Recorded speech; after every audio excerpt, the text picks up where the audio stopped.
Birlashgan Millatlar Tashkiloti dunyo davlatlari umumiy muammolarini muhokama qilish va birgalikda yechim topishlari mumkin bo'lgan yagona platforma. BMTning yer yuzida tinchlik, xavfsizlik, inson huquqlari va barqaror taraqqiyotga oid siyosati O'zbekistonda amalga oshirilayotgan keng ko'lamli islohotlarga hamohangdir. Yangi O'zbekistonning yangi davrida BMT bilan hamkorlik, ishonch va sadoqat asosida yanada mustahkamlanmoqda. Bugun O'zbekistonda BMTning 20 dan ortiq dasturlari, jamg'armalari va agentliklari faoliyat olib boryapti.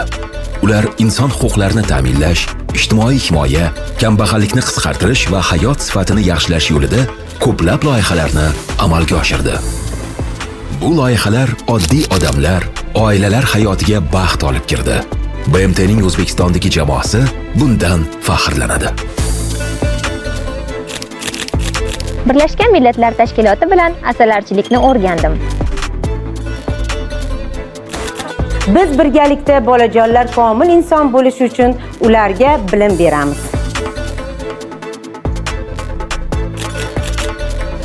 Birlashgan Millatlar Tashkiloti bilan yashil hayot sari. Lekin bu orzuim edi-da, haqiqatdan. Endi esa yangi bosqich BMT va O'zbekiston o'rtasida 2026-2030 yillarga mo'ljallangan hamkorlik dasturi boshlanmoqda. Our one main goal for this cooperation framework Mazkur hamkorlik doirasidagi bizning asosiy maqsadimiz insonlarga sarmoya kiritish va har bir kishining o'z salohiyatini to'liq ro'yobga chiqarishiga yordam berishdir. Dastur 6 ta ustuvor yo'nalishni qamrab oladi va kelgusi 5 yilda O'zbekiston bilan hamkorligimizni yangi bosqichga olib chiqadi. Birinchi yo'nalish samarali boshqaruv va har bir inson uchun adolat. BMT kelgusi 5 yilda O'zbekistonda samarali boshqaruv va adolat tizimini mustahkamlashga ko'maklashadi. Davlat xizmatlarini raqamlashtirish, ochiqlikni oshirish, korrupsiyaga qarshi mexanizmlarni joriy etishda yordam beradi. Sud va huquqni muhofaza qilish organlarida mustaqillik va professionallikni kuchaytirishga ko'maklashadi. Fuqarolarning davlat qarorlarida ishtirok etish imkoniyatlari kengaytiriladi. Ikkinchi yo'nalish aholi turmush darajasini yaxshilash va ijtimoiy himoyani ta'minlash. Bunda biz munosib ish o'rinlarini yaratish, tadbirkorlik va innovatsiyalarni rivojlantirishga ko'maklashamiz.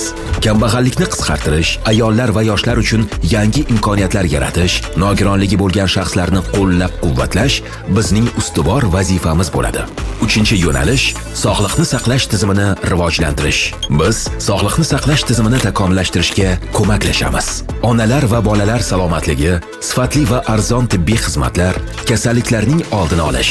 Bularning barchasi bizning hamkorlikdagi marralarimizdir. Maqsadimiz sog'lom O'zbekiston. 4-chi yo'nalish sifatli ta'lim. Ta'lim imkoniyatlar eshigidir. Biz har bir bolaning sifatli ta'lim olishini qo'llab-quvvatlaymiz. Yoshlar zamonaviy bilim va kasblarni egallashi, xotin-qizlar uchun teng imkoniyatlar ta'minlanishi yo'lida hukumat va fuqarolik jamiyati bilan hamkorlik qilamiz. 5-chi yo'nalish iqlim va atrof muhit muhofazasi. O'zbekiston tabiatni asrash va iqlim o'zgarishiga qarshi choralar ko'rishda muhim qadamlarni qo'ymoqda. Biz bu harakatlarni qo'llab-quvvatlaymiz. Yashil iqtisodiyot, qayta tiklanuvchi energiya, toza suv va havo kelajak avlod uchun merosdir. O'zbekistonning ekologik barqaror rivojlanishiga o'z hissamizni qo'shamiz. 6-chi yo'nalish Orol bo'yi mintaqasini rivojlantirish. Biz Orol bo'yi mintaqasini barqaror rivojlanish markaziga aylantirish yo'lida faoliyat yuritamiz. Ekologik muammolarni yumshatish, aholi uchun yangi ish o'rinlari yaratish, ta'lim va sog'liqni saqlash tizimini rivojlantirish bizning asosiy vazifamizdir. Biz bu hududni xalqaro hamkorlik, innovatsiyalar va yashil loyihalar orqali kelajak avlod uchun imkoniyatlar maskaniga aylantiramiz.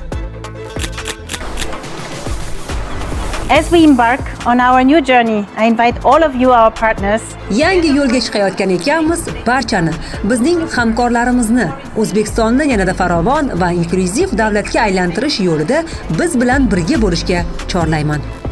Biz Birlashgan Millatlar Tashkiloti O'zbekiston bilan birgamiz. Har bir bolajon, ayol va oila baxtli hayot kechirishini istaymiz. Tabiatni asrab, kelajak avlod uchun yorqin istiqbol yaratamiz.